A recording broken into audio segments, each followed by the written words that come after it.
अस्सलामुअलैकुम अज़ीज़ तलबा। आइए हम सालिहा Parveen teacher UF school Tandur से तलबा। आइए आज हम आपको जमात नहूम से सरसरी मुतालिया से सबक नंबर 3 मोहम्मद कुली कुतुब शाह जो हैदराबाद के बानी हैं, जो बकाया हमने ये लेसन को इस सबक का आगाज़ कर चुके हैं, जो बकाया लेसन बचा है। आइए आज हम उस पैराग्राफ को मुकम्मल करेंगे। तलबा हमने यहाँ तक पढ़ा था कि वो उर्दू के पहले साहब दीवान शायर है और तेलुगु में भी इन्होंने लिखा है और इनका अब कलाम तेलुगु का दस्तयाब नहीं है और उनका तखल्लुस तारकमान था, बल्कि यहाँ तक पढ़े थे। तो अब आइए हम यहाँ से पढ़ेंगे।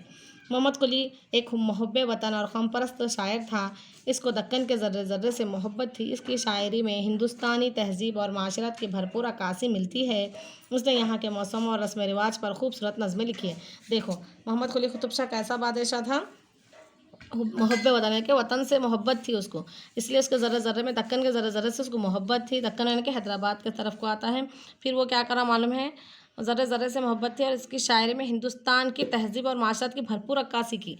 फिर इसने यहाँ के मौसम और रस्म व रिवाज के बारे में खूबसूरत नज़में भी लिखी। देखिए मौसम और रस्म व रिवाज के बारे में इसी तरीके से हमको क्या है, हमारे कल्चर का सकाफ़त का पता चलता है कि साबिक़ ज़माने में कि पुराने ज़माने में कैसी कैसी ये चलती थी बोल के मालूम होता था। ये अजीब इत्तेफाक है कि शुमाली हिंद में मुग़ल बादशाह अकबर आज़म जिस वक्त मजहबी एगानियत पैदा करने की कोशिश कर रहा था, ठीक इसी वक्त दक्कन में मोहम्मद कुली कुतुब शाह एक जहती को फ़रोग़ दे रहा था। तो यहाँ पर क्या बताया जा रहा है बच्चों, ठीक जब मरकज़ में यानी कि दिल्ली में जब कौन सा बादशाह था, हैदराबाद अकबर आज़म था, उन्होंने क्या कर रहे थे, कौम को एक जगह करने की कोशिश करते थे। ठीक उसी वक्त हमारे पास मोहम्मद कुली कुतुब शाह भी कौम में एगानियत पैदा करने की कोशिश कर रहे थे। देखिए कौम में कुली कुतुब शाह भी एक जहती फ़रोग़ दे रहे थे और शुमाली हिंद में यानी कि ऊपर शुमाली हिंदुस्तान में कौन थे, मुग़ल बादशाह अकबर थे और यहाँ पर दक्कन में कौन थे, कुली कुतुब शाह थे। दोनों मिलकर क्या करें, कौम को एक जगह करने की कोशिश कर रहे थे। समझ में आ रहा ना बच्चों। इसने शायरी में जहाँ अपने मजहबी ख़यालात का इजहार किया, वहीं हिंदुस्तानी मज़हबों के तौर तरीक़ों का भी जिक्र किया। यानी कि शायरी में क्या करें, इनके नज़म में इनके एक अपने मजहबी ख़यालात का इजहार किए, करते करते हिंदुस्तान के मज़हबों के भी तौर तरीक़े का जिक्र किया। यानी कि हिंदुस्तान में कौन कौन से मज़हब हैं सिवाय इस्लाम के, और क्या है, या हिंदू मुसलमान सिख ईसाई सब मिलकर है बोल के ये सारी बातें मालूम है। मसलन आरती, सिंदूर, कदम, कस्तूर और कुमकुम जो खालिश हिंदुस्तानी चीज़ें हैं। मोहम्मद कुली ने की शायरी में हिंदुस्तानी मौसमी कैफियत, यहाँ के रस्म व रिवाज, रहन सहन के तरीक़े, यहाँ के परिंदों, जानवर और फूलों की खूबसूरत तस्वीर मौजूद है। लेकिन उन्होंने क्या करें मालूम, हिंदुओं की भी सारी चीज़ें लिखी। क्या क्या, मतलब आरती, सिंदूर, कदम, कुमकुम के बारे में, यानी कि यहाँ के हिंदुस्तान की मुक़द्दस हिंदुओं की क्या क्या मुक़द्दस चीज़ें हैं वो भी लिखी। यहाँ के रस्म व रिवाज के बारे में, यहाँ की मौसमों की कैफियत के बारे में, उन्होंने सारी चीज़ें यहाँ पर कौन लिखे, ये मोहम्मद कुली कुतुब शाह अपनी नज़मों में लिखे।